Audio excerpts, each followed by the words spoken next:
السلام علیکم ورحمۃ اللہ وبرکاتہ۔ الصلاۃ والسلام علیک یا رسول اللہ، الصلاۃ والسلام علیک یا حبیب اللہ، الصلاۃ والسلام علیک یا نبی اللہ صلی اللہ تعالی علیہ وسلم۔ میں سر قادری علی حسین نظوی آپ حضرات کی خدمت میں حاضر ہوں۔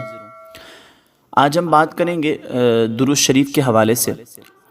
کل ہمارے قادری روحانی سینٹر کی جانب سے ایک پوسٹ شائع ہوئی تھی جس میں ایک خاتون کے تجربات انہوں نے پیش کیے تھے درود شریف کے حوالے سے، تو اس پر کئی سارے احباب نے میسیجز کیے مجھے کہ وہ کون سی درود شریف ہے، ہمیں بھی بتائے جس کو پڑھنے سے چہرے پر نور آ گیا اور چہرے پر جو کشش پیدا ہو گئی۔ اس حوالے سے کئی سارے میسیجز آئے، بہت سارے لوگوں کو میں کل جواب بھی دیا، لیکن چونکہ کثیر تعداد میں اس حوالے سے میسیجز ہیں تو سوچا کہ کیوں نہ یہاں پر اس حوالے سے میں تفصیلی بتا دوں تاکہ کہ سب کو سمجھنے میں بھی آسانی ہو جائے۔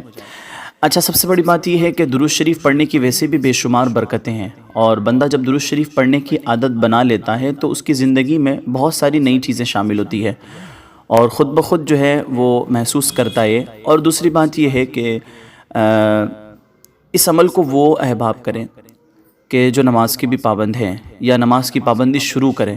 آپ سوچتے ہیں کہ صرف درود شریف پڑھ کر کے ہمارا چہرہ گورا ہو جائے گا یا نور پیدا ہو جائے گا، تو اصل جو ہے سجدے میں جانے سے نورانیت پیدا ہوتی ہے چہرے پر، ہے نا۔ بندہ جب اللہ کی بارگاہ میں حاضر ہوتا ہے تو ویسے بھی اس کے چہرے پر نور پیدا ہوتا ہے، تو اور درود شریف کی برکتیں پھر اسے حاصل ہونے لگتی ہے۔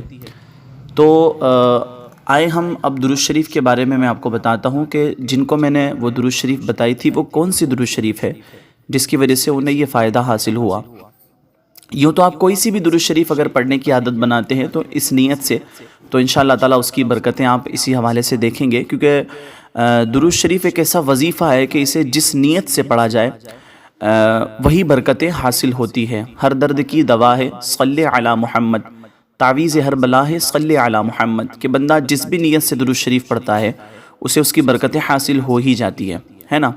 تو جو چاہتے ہیں یہ کہ ان کے چہرے پر نور پیدا ہو، ہے نا۔ ایک نور پیدا ہونا ایک بہت بڑی نعمت ہے، کیونکہ بہت سارے ایسے بھی لوگ ہوتے ہیں کہ اگرچہ ان کا رنگ سانولا ہو یا ان کا رنگ گورا ہو، اس کے باوجود ان کے چہرے پر نور نہیں ہوتا، اور بہت سارے ایسے بھی ہوتے ہیں جن کا رنگ سانولا ہوتا ہے یا تھوڑا ڈل ہوتا ہے، اس کے باوجود ان کے چہرے پر نور ہوتا ہے۔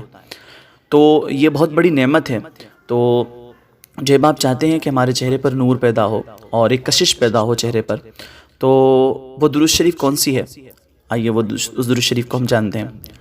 تو صلی اللہ علی محمد صلی اللہ علیہ وسلم، بہت مختصر درود شریف ہے، اس کو دن بھر میں 1000 کی تعداد مکمل کر لیں۔ اس کے لیے سب سے آسان طریقہ جو ہے وہ یہ ہے کہ ہر نماز کے بعد 200 مرتبہ آپ پڑھ لیں۔ فجر کی نماز کے بعد 200 مرتبہ پڑھ لیں صلی اللہ علی محمد صلی اللہ علیہ وسلم، صلی اللہ علی محمد صلی اللہ علیہ وسلم، اور ظہر کی نماز کے بعد بھی 200 مرتبہ، عصر مغرب اور عشاء کے بعد 200 مرتبہ پڑھیں گے آپ، تو رات تک 1000 مرتبہ کی آپ کی تعداد ہو جائے گی، اور روزانہ 1000 مرتبہ آپ درود شریف پڑھیں گے، پھر اس کی بے شمار برکتیں اور بھی آپ کو حاصل ہوگی انشاءاللہ تعالیٰ۔ اور بھی بہت سارے احباب کو جو میں نے درود شریف کی وظائف دیے ہیں، ان قریب وہ اپنے تجربات پیش کریں گے تو اسے بھی شائع کیا جائے گا، تاکہ آپ کا شوق درود شریف پڑھنے کا اور زیادہ بیدار ہو اور آپ بھی اس سے فائدے حاصل کرتے رہیں۔ ثواب کی نیت سے آپ آگے شیئر کریں۔ اچھا، دوسری بات ایک یہ ہے کہ جو احباب چاہتے ہیں کہ ہم تھوڑا اور مختصر پڑھیں تو وہ صلی اللہ علیہ وسلم بھی پڑھ سکتے ہیں، ہے نا۔ اور سب سے چھوٹی درود شریف صلی اللہ علیہ وسلم صلی اللہ علیہ وسلم صلی اللہ علیہ وسلم، چلتے پھرتے اٹھتے بیٹھتے بھی آپ پڑھتے رہیں، ورد بنا لیں تاکہ آپ کی زبان پر درود شریف جاری ہو جائیں۔ یا ان درود کے علاوہ بھی اگر کسی کی زبان پر کوئی درود شریف ہے جو اسے ہمیشہ پڑھتا ہے اور وہ چاہتا ہے کہ میں یہ درود شریف پڑھوں، تو اس نیت سے وہ اس درود شریف کو بھی پڑھے، تب بھی انشاءاللہ تعالیٰ کچھ ہی روز کے اندر وہ اس کے فائدے محسوس کرے گا۔ اللہ تبارک و تعالیٰ ہم سب کو عمل کی توفیق عطا فرمائے، کثرت سے درود شریف پڑھنے کی توفیق عطا فرمائے۔ السلام علیکم ورحمۃ اللہ۔